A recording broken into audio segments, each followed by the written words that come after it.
Bonjour à tous, dans cette vidéo, nous allons travailler sur les cônes de révolution. Tout d'abord la définition. Un cône de révolution de sommet S, c'est le solide qui est engendré par la rotation d'un triangle rectangle, SOA. Il est rectangle en haut et c'est autour de la droite OS. Faisons une remarque. La base est un disque de centre O.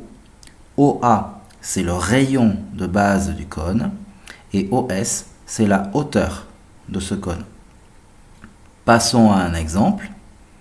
Avec un cône prenant une génératrice de 5 cm et un rayon de base 2 cm, on va obtenir un angle de 144 degrés. J'y reviens dans quelques secondes. Voici la perspective cavalière pour un cône de révolution.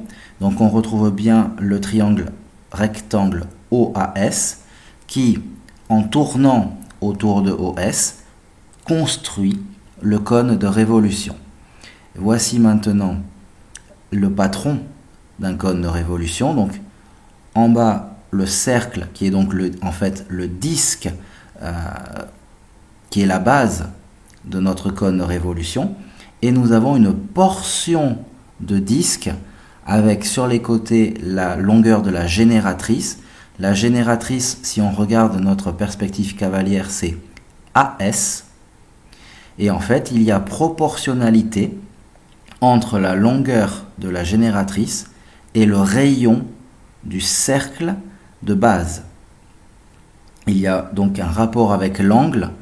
Donc dans mon exemple, avec un rayon de 2 cm à la base et 5 cm de génératrice, on fait un produit en croix avec l'angle de 360 degrés. Vous avez le calcul entre parenthèses.